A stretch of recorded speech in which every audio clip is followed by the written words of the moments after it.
sweetheart, baby girl, young man, uncle, auntie, whatever. It's time to get back on track.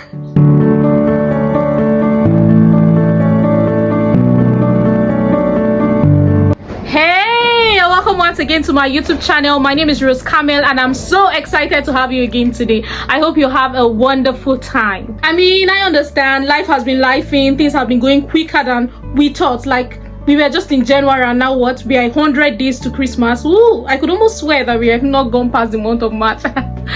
I know distraction has been coming in left, right, and center. I mean, 1 minute you are chasing your dream, trying to develop yourself, and the next minute you are binging on a series on Netflix that is taking all of your time. But yeah, I'm here to remind you as your good sis that it is time to get back on track. Because when we are in the paths that we are meant to be, the enemy always comes to attack. I mean, even personally, I did set up goals, timelines, and projects that I want to achieve at certain time and period of time and all.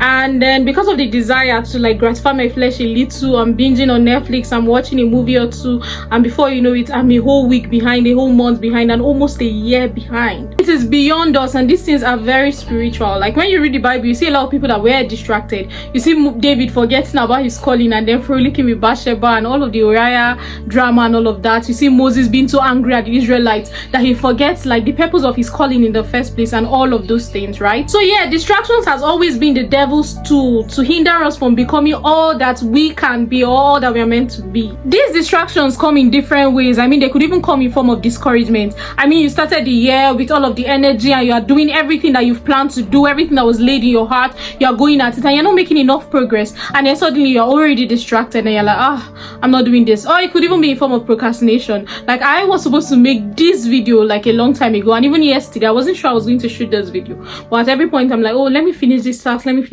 then it's too late in the night and I'm like, the video is not going to come out as good, it won't be bright and all of that, let me leave it and put it off to the next morning, to the next day, and again, and then we're here. All of these things are warfare, and they are the things that we must push against if we must become all that God has called us to be. Procrastination, let me rest a little, let me sleep a little, let me move around social media a little, let me surf the internet around, and then you are counting days and months and then the year has gone by. Or we're talking about discouragement, you're like, oh my God, I'm not making enough progress, and you're not seeing the big picture or any of all those things anymore. Well, it is time to get up. It is time to pay attention to what matters. It is time to pay attention to your prayer life. It is time to get back on track. It is time to deny your flesh and focus on what you have been called to do.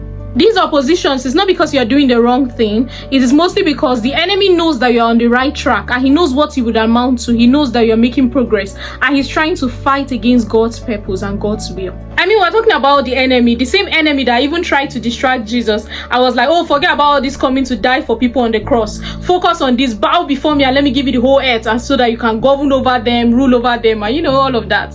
So yeah, get up, get your routine in order, start managing your time better, stay focused, and start getting things done. Because your life is 50% in your hands and 50% in God's hands.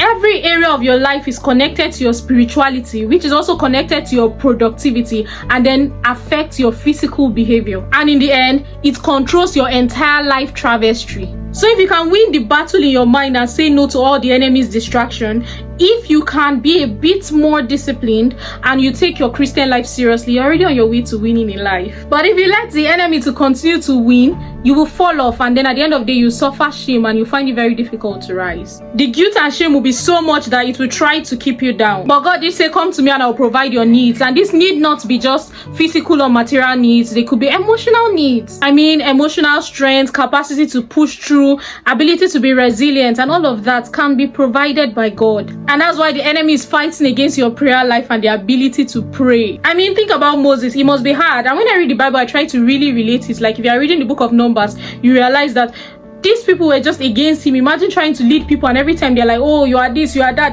They're accusing you all of the time. They were just everything was all over the place. They were facing different challenges, setback, whatever. But you notice a consistent pattern. Every time that Moses is overwhelmed, every time he feels like, I can't handle this, he goes back to God. Every single thing that happens is going to God. So you can also go to God to get and draw emotional strength. Say, God, I'm so tired, I'm distracted, but I need help with this. Well, this is once again a reminder for you to get back on track. And I understand that it may be hard. Like life is life. you can be overwhelmed sometimes. Recently I was talking to a friend and she's like, oh my god, she's so overwhelmed and she's so tired, and I could relate 100% because I felt almost the same way. But I did encourage myself in the Lord, who is always available, and I asked for strength. So you can do that. Ask God for strength, ask him for help, ask the Savior to help you, to comfort, strengthen and guide you. I mean, God does not condemn you. He is always available and willing to help you. So if you ask God for strength and help, he'll wipe off all those negative self-talk and condemnations that are not really even your thoughts. Because God does not see you as a failure or even a defeated person. He sees you as a child that needs help from him as your father. So yeah, that's what this video is about. It's a pep talk that says get up, get up, get up, get up, get up, and begin to do everything that you've been called to do. Okay, thank you so much for watching this video, and if you're yet to subscribe to this channel, make sure you do so. Like this video, share the link to your family members, friends, and let's continue to have a good time together. Thank you.